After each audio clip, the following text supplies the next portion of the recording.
Deemed, rehabilitated, and real entertaining. This is the Carl Jackson Podcast. All right, welcome to the Carl Jackson Show podcast on this Friday edition, guys. Listen, we're going to take the fight to these people.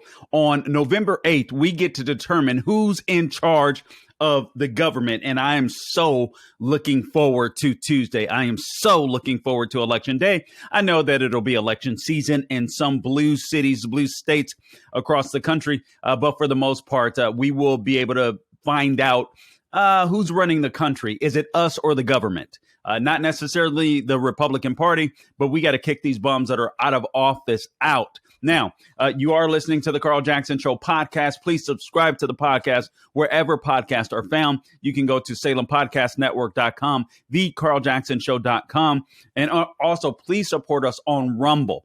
Please subscribe to our Rumble channel. Please subscribe to our YouTube channel as well. Sometimes YouTube gets a little naughty, but you can always find us on Rumble. So The Carl Jackson Show on Rumble, and find me on social media, The Carl Jackson Show. That's Getter, that's Twitter, that's Truth Social, that's Facebook, that's Twitter. All of the above. You can find me at The Carl Jackson Show. And please support our friends at MyPillow.com. Mike Lindell, fighting for election integrity. You can use the promo code Carl. Just click on the radio listener special at mypillow.com or the radio listener square. Use the promo code Carl. There's a plethora of deals available to you, including with the Giza Dream Sheets, Percale bed sheets, you name it. Some products up to 66% off. They got a 3-piece towel set, normally sells for $49.99. Only $19.98 for my listeners, or you can give them a call, 1-800-858-0263. All right, guys. Adios, donkeys.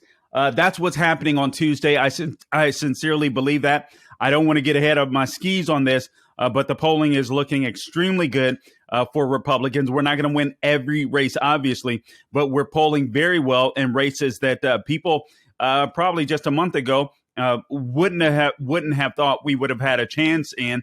States like Washington, states like New Hampshire, states like Oregon with Drazen. It's been absolutely phenomenal. But the only way these polls come to fruition is if you and I get up off our butts and vote. Now, I want to play an audio clip for you. This was yesterday after Biden had given his speech. Ron Klain, the White House chief of staff, went on with Joe Scarborough and Mika, what's her name, Brzezinski or whatever it is, his wife, on the morning Joe. And I want you to hear what Ron Klain had to say. And I want you to hear this, and I want you to be inspired to fight back and to take your government back. Before we go to the clip, I want to just put this thought in your mind. We've all been there as children. Do you remember when you would have some little sassy friend, whether it was a girl or a boy that just talked too much? Somebody in the group would always try to tell everybody what to do, and you would turn around and say, "You're not the boss of me." Or, I come from a large family with 4 brothers and 1 sister, and inevitably we would get into arguments, fights, so on, etc. Someone would always be trying to tell someone else what to do, and we would, considering our mom and dad were in the household, we would, someone would say, "You're not the boss of me." That's how it would go. Well, on November 8th, you get to tell the federal government that they are not the boss of you. And guys, I'm telling you, we are starting to see trends where people are finally waking up. I got to be honest with you. I was so disappointed with the American people. As a whole, I just felt like we didn't fight back enough when it came to these COVID lockdowns and what these people in the federal government were trying to do to us. But it appears that people are waking up. We won't know for sure until Tuesday, but it appears that way. And I will give you some stats.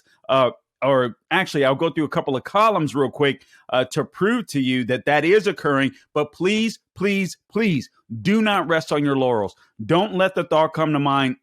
Excuse me.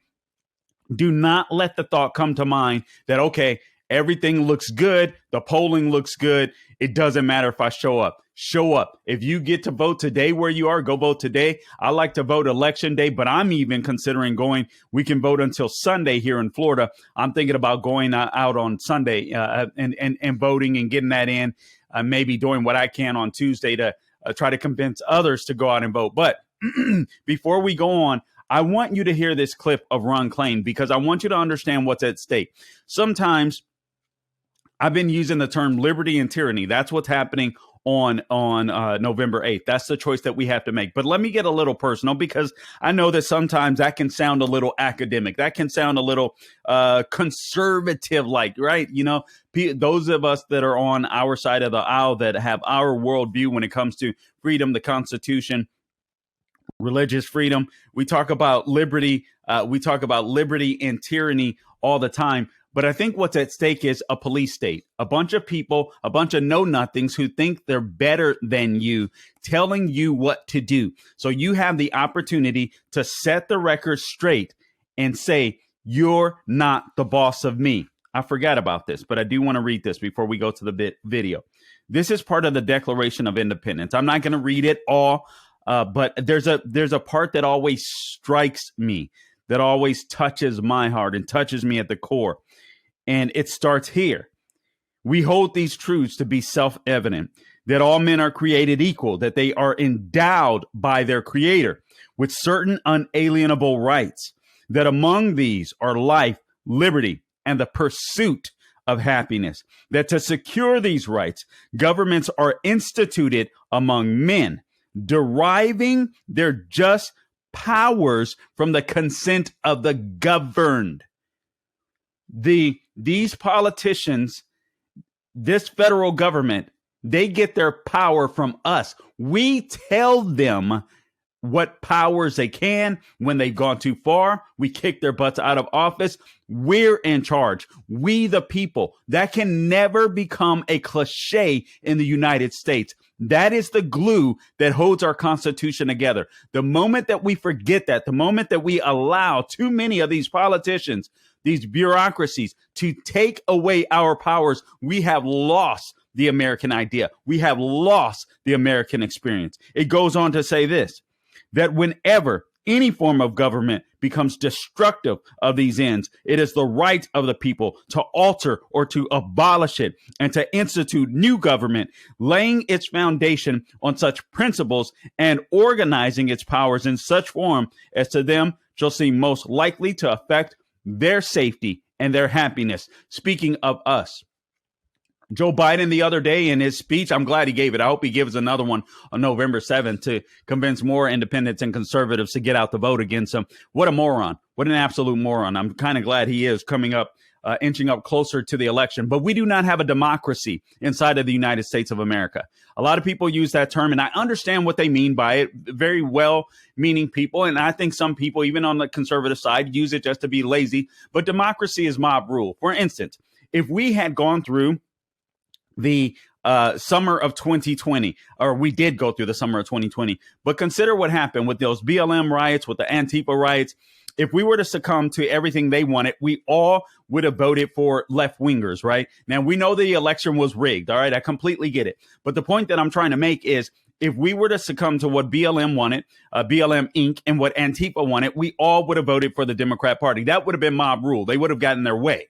But we continue to fight. And despite the fact that they rigged the election to kick President Trump out of the White House, we were still able to secure at least close elections in the House and the Senate, where the numbers were close. So mob rule did not prevail. We live in a democratic republic meaning you and I, all of us get to participate in our government. We all get to have a voice in our government, but we do it through a set of elected individuals that we select. We also use the Electoral College. And that way we can make sure that every state, not just the individual, but every state remains unique and has its own voice, so as the federal government doesn't take over. Now, having said that, I want you to hear this audio clip from this jackarse Ron Klain, the White House chief of staff of the Biden administration. Gabe, let's roll the tape. I'm not the only one who sees it. Recent polls have shown that overwhelming majority of Americans believe our democracy is at risk, that our democracy is under threat. They, too, see that democracy is on the ballot this year. President Joe Biden speaking last night at Union Station in Washington, just a few blocks from the United States Capitol. Let's bring in White House Chief of Staff Ron Klain. Ron, thanks for being with us this morning. Tell us about the decision to make that speech about democracy, about what's on the line 5 days from now in your estimation, and when you chose to do it, the timing. Well, you know, the president's been talking about the threat to our democracy since he launched his campaign way back in 2019, and again on January 6th, and again in September in Philadelphia at Independence Hall. And I think the president decided a few days ago that it was important to issue one final warning on this issue, to make very clear, to leave no doubt, that we have people out there still peddling the big lie, people now raising the issue of election denial in this election, and of course, the horrible incident involving Speaker Pelosi and her family, showing the rising threat of political violence. And so I think all those things came together and led the president to make the strong remarks that he made last night. Hey, all right. So what a complete jack. Well, I almost said it. What a complete jackass. What a complete idiot. Guys, I don't typically cuss, but these people make me so mad. God help me, for real. These people, they are just absolutely insane. And I want you to understand, now they keep using this term democracy. They use the term election deniers, even though they're already trying to set the narrative that if they lose, which they're going to lose on November 8th. Guys, I want you to understand that.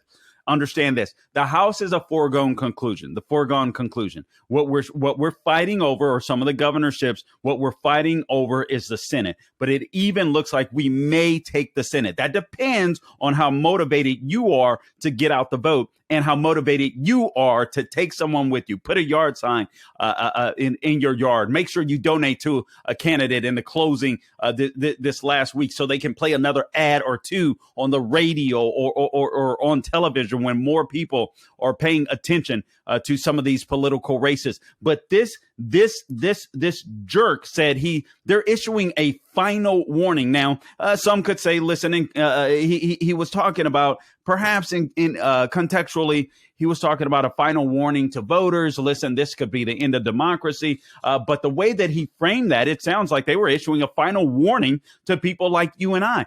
No, in his position in the federal government, it's we, the people, that gets to send the warning to those people that are in the federal government, that are in any elected office across the United States. These jerks do not have that power, and we should not cede that power to them.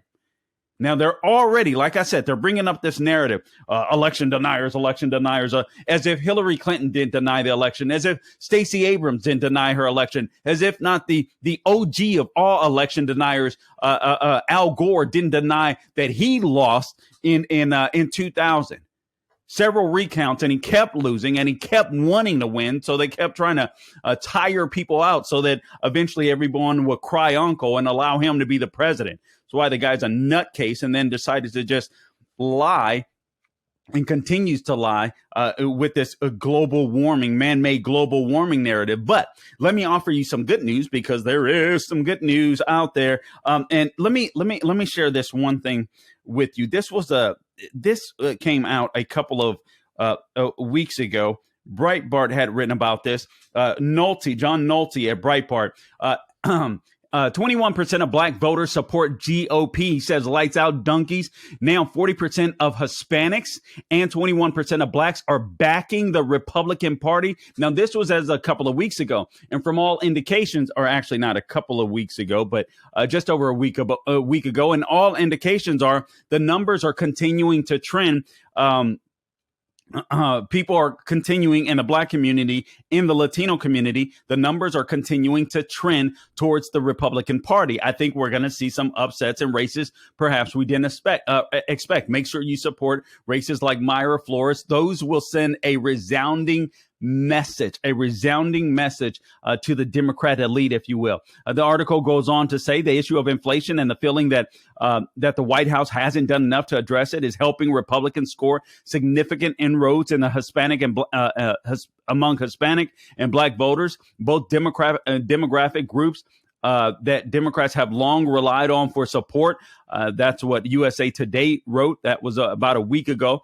For context, it says back in 2020, former President Trump earned 12% of the black vote and 32% of the Hispanic vote, which is a really good number, by the way. But even if the GOP gains 15 to 18% of the black vote, it is a game changer. And it's true.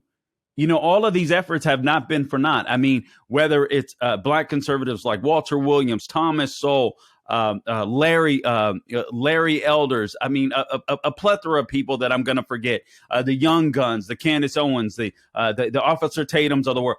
All of these people are making a difference. I'd like to include myself in that, but obviously I don't have the platforms that they do. But we're all fighting this fight, and it's starting to pay off. It's really paying dividends, and you got to give Trump credit. I think he courted the black and Latino communities, and he was able to convince a lot of blacks and Latinos to go ahead and vote Republican. They liked him. Now he struggled with suburban women, and it wasn't that they disliked his policies. It was because they disliked him. I'll get into that shortly. But even amongst suburban women, we're now starting to see a switch towards the GOP, a swing back to the GOP. It says here in the generic vote, voters have switched preferences since the last time the USA Today polled this question in July. Today, and again, this was a week ago, the Republican Party is up by 4 points, 49 to 45%. Back in July, the GOP was down 4 points, 44 to 40%. Overall, the GOP has increased its support by 9 points and gained 8 points on the Democrat Party. So what's going on with black voters? Why the surge in support for Republicans? Hispanic voters are done with this lying, corrupt fraud, according to the latest Quinnipiac poll as well. This guy says, what I see is a cultural awakening driven by the Democrats' party shift to the extreme left and an open rebellion against the Democrat Party driven by black Americans. I'm going to get into a Substack article that I read by this guy, Adam Coleman, just to affirm or confirm what this Breitbart article had said. This is a guy who was an independent, or considered himself an independent, though he mostly he admitted that he mostly voted Democrat. He said, he started out like this. He said, on Sunday, for the first time in my life, I voted Republican, and I have a litany of reasons why. His name is Adam B. Coleman, and his work is posted at Substack. He said, first, let me make clear that I'm not a Republican, but an independent. All right. I am a moderate American voter who wants to vote based on his principles instead of a political party's demands. Now, it's important that you understand this is a black gentleman. This is a black gentleman. This is what we're seeing all across the political landscape leading up to the election. I'll be on the Officer Tatum show tonight. I'll describe this. I'll go through this and the stats in greater detail. But let me just give you a few bits and pieces right now to illustrate the point. We can kick some booty on Tuesday. Tuesday, again, is a day where you get to decide who's in charge. You're going to be able to say to the federal government, to the Biden administration, and to all these freaking elitists, you are not the boss of me. That is the attitude that you need to have going into the election. You are not the boss of me. Now, this article goes on to say some of the reasons that he started to switch. Let me read this. He does say this. He says, however, he says, I was a vote blue no matter who, quote unquote, kind of moderate Democrat years ago. But now he's an independent. So no matter who was up on the Democrat Party, he would vote blue. But he said, I don't recognize that Democrat Party anymore. The party I used to support stood for liberal values like free speech, and now they're pushing for censorship. So this is the first issue that he addresses. Remember, Dennis Prager always says, or often says, basically, and I'm paraphrasing here, that basically liberals aren't the issue, right? Except that they're complicit and that they're weak, right? They won't fight back against the left that's in their own party, but the left destroys everything. All right. So censorship. He was like, wait a minute, I don't have to necessarily agree with them, but I'm not down for censorship. I'm a liberal. I'm cool. Everybody can have their voice.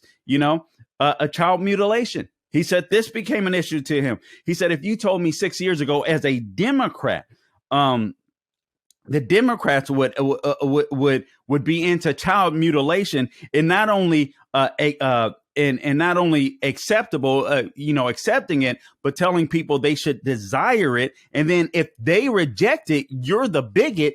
He was like that would have been totally insane just 5 or 6 years ago. And now you think about that today, and it's like, okay, if you don't accept this, you're a bigot. We all know that it's morally wrong. We all know that gender dysphoria is a mental disorder. We all know that, and we all knew it as short as 5 or 6 years ago. So he's saying, listen, these are some of the things that started to wake me up. Even his issue on abortion, he was a pro-choice Democrat. But he said, listen, we all understood back in the day that being pro-choice meant, listen, women had to make some tough decisions. But we understood that what was happening wasn't a clump of cells in a woman's body. We didn't even frame it that way.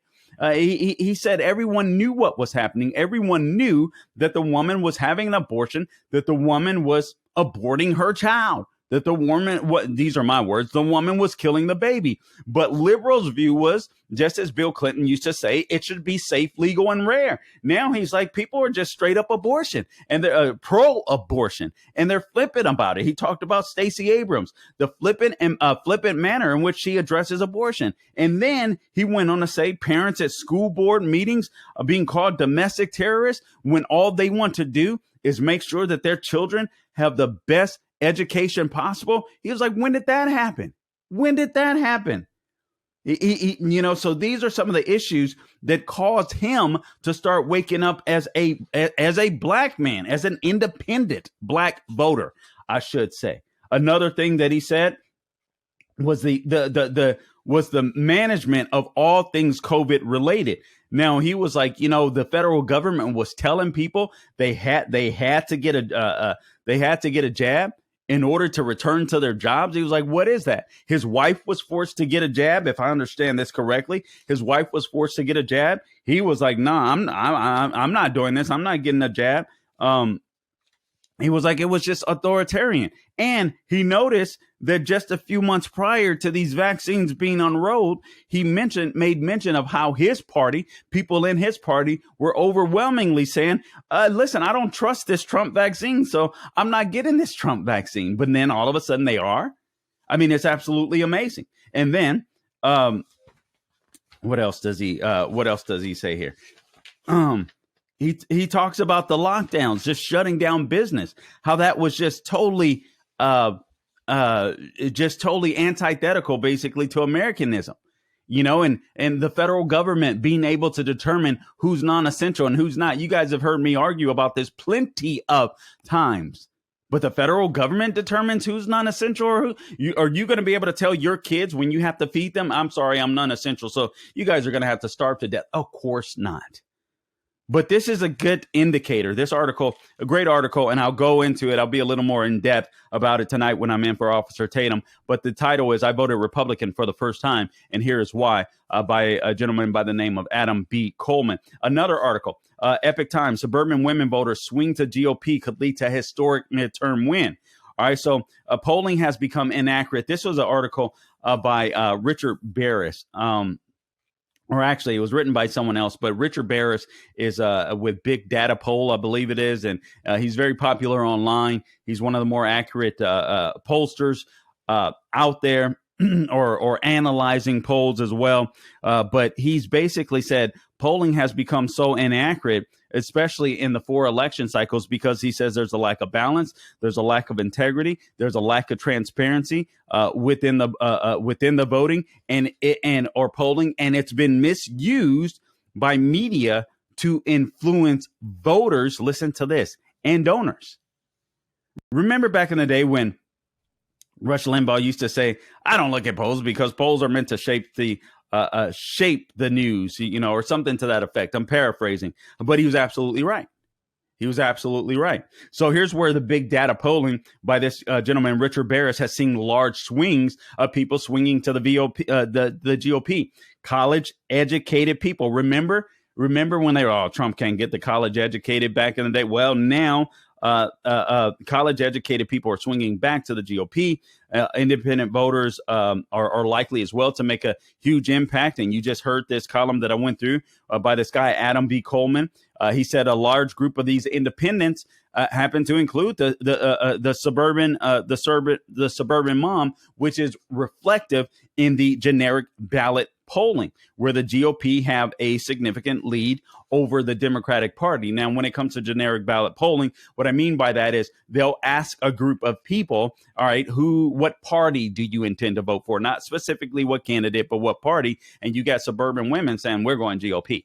As a matter of fact, many polls, including his own poll, the big data poll, Richard Barris said he found a margin of 17 to 18 points for independent suburban women that live in metro suburban regions who are leaning toward the GOP. Now, here's what you need to know. Trump grabbed the majority of rural votes in 2016, but he struggled with the suburban women. And this guy says, Richard Barris, those are the regions right now that are moving so fast away from Democrats. And the impact is likely to be greater even than we think. There may be a lot of people that simply aren't talking to pollsters. They may not even be talking to friends and family members. You know what I mean? Considering that the Antifa riots and BLM riots of 2020 and the crime that you see in the streets, people might be scared. He said part of the problem with polling that exists today is a lot of these pollsters simply lack humility to be effective at their jobs. Let me just read this. He says the vast majority of pollsters do not have enough empathy or humility to be effective at their jobs and get a diverse enough polling sample because they don't even like the voters they are trying to poll. Imagine that. You're getting polled by a pollster that wants to shape the news, right? Wants to shape the news, wants to get a little more money from donors. And this pollster is polling you and he or she doesn't like you. That's what's happening now. He says that's happening. All right. So we know, too, that Democrats are in trouble. Just historically, every midterm election, the party that's in power typically uses seats. There's been rare occasions where that hasn't happened. The one that I can think of right off the bat is obviously George W. Bush after 9/11. Where the GOP actually gained seats. That's typically unheard of.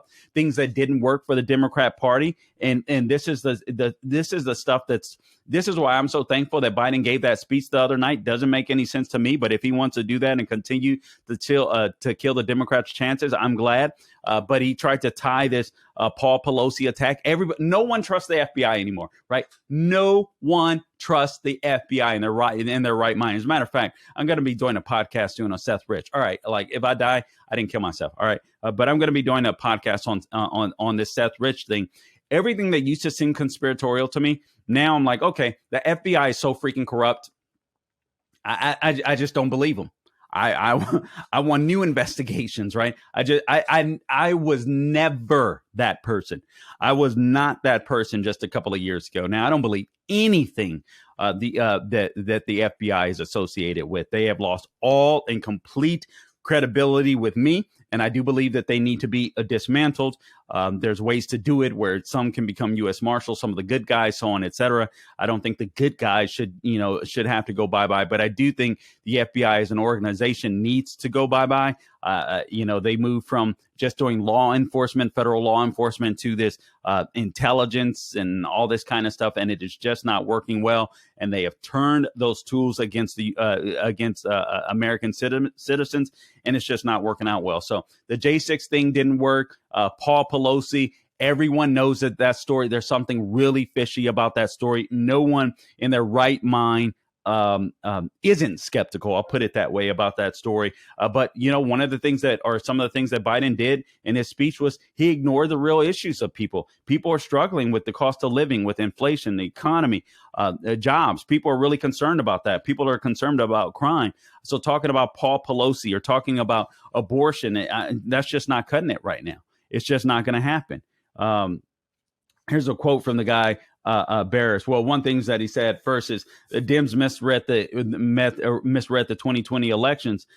They thought that people were repudiating the Republicans and Trump. I don't believe that for a second. I think that's why they rigged the election. But I understand why he would say this, and I understand why people would think that Democrats misread the election. I think Democrats didn't give a flip what the voters think, which was indicative of the video that we just watched with Ron Klain warning us, the voters, like, shut up, Ron Klain. Who are you? Hey, fool. All right. Here's a quote from Barris. They expect Americans to just drop everything, not care that they can't fill up. He's talking about the Democrats. Not care that they can't fill up their grocery cart. Not care that they can't fill up their gas tanks. Not care that they can't purchase new clothes for their kids, or at least maybe they can, but it's a lot more than it was 2 years ago. They want them to drop all of those concerns for their latest distraction, and Americans just aren't doing it. They're not going to do it, he says.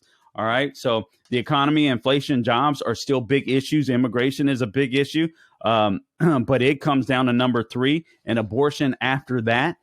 So these are issues that people aren't worried about as much. And he said even amongst when it came to abortion, when he polled people, basically the only people prioritize things differently. I love the way he put this. He did something called rank distribution, which I'll talk about in just a second. But basically, Democrats and independents have different priorities. So Democrats assume, OK, a lot of Democrats were upset about Roe v. Wade being overturned, but that didn't necessarily play out with independents. Independents had other priorities. When he would poll independents, even though some Democrats would say abortion was their main issue, when he would poll independents, they would say, well, illegal immigration and border security was their number one issue. And then when he would flip and do this thing called rank distribution, he said, which will actually ask people to choose their number one issue, but and then rank them in the order of importance, all the major issues of the day. Abortion, he says, falls every time in what's called rank distribution. And then you got election integrity concerns that people are concerned about, and they're seeing. The left said that in Georgia, Brian Kemp was trying to suppress people's votes, and now you have record-breaking voter numbers in Georgia. The governor's races are, in areas where we didn't think we would be competing. You have Doug Mastriano. I hope that he performs better inside of the state of Pennsylvania, because let's face it, Pennsylvania is a very important swing state that could determine the outcome of the presidential election, and people know it, and they're pouring money into that race. The Democrat Party and their left-wing subsidiaries are at a rate of 50-1 against the Republican Doug Mastriano in support of Josh Shapiro.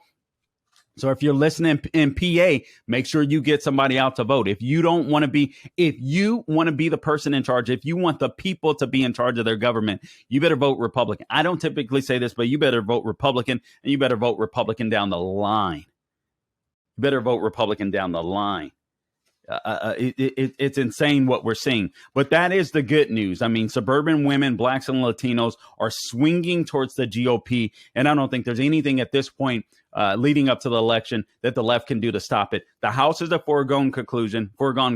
So now we're just watching the Senate. We're watching I'm watching all of the races, but we're watching, paying especially close attention to the governor's races and the Senate races. But guys, I think it's going to be a good night on November 8th. As long as you keep your foot off the gas, you still have over the weekend to make sure you call some people, tell them to vote, remind them to vote, remind them of how important this election is, why this election is so important compared to others. So make sure you do that. Hey, listen, guys, I appreciate you tuning in today to this edition of the Carl Jackson Show podcast. Man, I'm just getting giddy. I'm getting excited. I can't lie. I'm getting excited for November 8th. So I can't wait. But please subscribe to the podcast wherever podcasts are found. You can go to SalemPodcastNetwork.com, theCarlJacksonShow.com. And please, guys, follow me on social media. I really love to build up True Social. I really, even Twitter. Elon Musk is back in charge there. We're seeing more traction there. You can find me, Carl Jackson Show, on both Getter and Twitter. Carl Jackson Show. Everywhere else, it's The Carl Jackson Show. But if you type in The Carl Jackson Show, you will find me, The Carl Jackson Show. And please, our friends at MyPillow.com, this podcasts like ours, shows even aren't able to operate without people backing us. So please back them as well. Mike Lindell is a patriot. He's a hero in my opinion, and he's creating American jobs, American manufacturing, and offering great deals right now. All you have to do is go to MyPillow.com, click on that radio listener square, use the promo code Carl, CARL, or give them a call, 1-800-858-0263. And until next time, guys, don't grow weary doing good. God bless you.